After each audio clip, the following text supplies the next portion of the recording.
Manual tweeting, pros and cons. Manual tweeting, as we have defined, involves automated publishing of content that you have manually selected. This is content that you have curated. The publication is automated, but your engagement is manual. You're going to find niche-related accounts. You're going to engage with them manually. You're going to tweet, leave comments, so on and so forth. Here is how the advantages and disadvantages break down. Pros. The first advantage is to get a higher level of engagement. You actually get to say to these people what you think. You get to interact with what they have to say. Maybe they're critical about your idea, so you explain your position to them. You give them a counter-argument. You ask for examples, or you rebut what they have to say.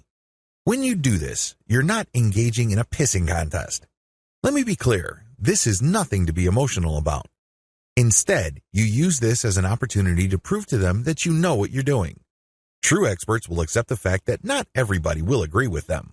When these experts are satisfied that you argued your position well, even though you don't agree with them, they respect you. They also respect you when you give them information that they may not know. This can lead to instant expert status. You only need to do this a couple of times with the right people and, believe me, they become your cheerleader. Another advantage is you get access to a pre-qualified niche audience. When an authority leader interacts with you on Twitter, they're actually publishing their conversation with you on their feed. This is a big opportunity. Don't blow it. When they respect you enough to keep responding and you give them one top-notch answer after another, they might even retweet a tweet of yours. This is a bonanza. Why? These people are already experts on Twitter in a specific niche field. This means that they have attracted people who consider them authorities. When they engage with your content to the point that their followers see your brand and your content, you get access to that audience. Psychologically, people would see if the person that I respect and admire so much respects this other person who I don't know enough to engage with them respectfully. I should pay attention. If this keeps up and the person who they follow keeps repeating your stuff or keeps engaging with you, it's only a matter of time until some of their audience members would jump over and follow you as well. Please understand, this is not a zero-sum game. It's not like they would unfollow the one expert to follow another expert. Instead, they're already following one expert and they would just follow another expert. They would be following an additional expert. You're increasing the social influence pie instead of fighting over somebody else's influence. They're not losing out. Another advantage to manual tweeting is the speed at which you get backlinks. I cannot emphasize this enough. If you want to boost your website's SEO and you want to get more search engine traffic, you will need backlinks. You can get this much faster when you do manual engagement. The people you're engaging with are in a better position to see that you know what you're talking about. You get to earn their trust and their respect faster. Once this happens, they are more likely to interview you or share content that you posted on your website. Whatever the case may be, this produces a backlink. This backlink really is a measurement of respect for your authority or an acknowledgement of your credibility. It acts as a vote of confidence. The more you reach out to a lot of authorities, the more high-quality backlinks you get.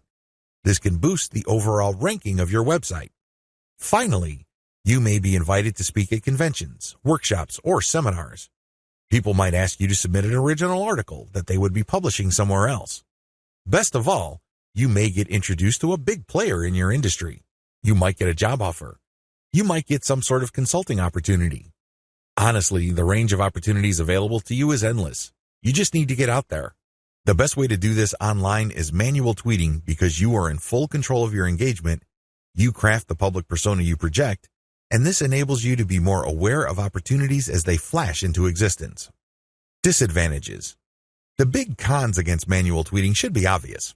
It takes a lot of time. That's all I need to say. It should be self-explanatory. Second, it's content intensive. While content curation can help you tremendously, it can only go so far. You cannot become a global expert on a particular niche on Twitter and be respected by all other subject matter experts if all you do is share their stuff. That's just not going to happen. Ultimately, they're going to ask you, what about your stuff? What do you have to say? What does your original research indicate? You don't want to come up with a zero when asked those hard questions. Finally, there is no assurance that you will get some sort of alliance. I hate to say it, but certain niches really don't get much coverage on Twitter. You might be able to interact with a high level of niche authorities on Twitter, but that doesn't necessarily mean that they operate blogs that can then link to you. Still, on balance, manual tweeting on Twitter delivers more benefits than its costs. Manual Twitter follower generation. How do you generate followers organically on Twitter using a manual technique? It's as basic as finding niche-specific accounts and finding their followers. Follow these niche-specific accounts, but pay attention to their followers. Follow followers who you know are truly interested in your niche. This requires research. You actually have to look at their tweets or look at the stuff that they're retweeting. Once you see a pattern and it is niche-related, follow these follower accounts. I know this is simple, but it's also effective.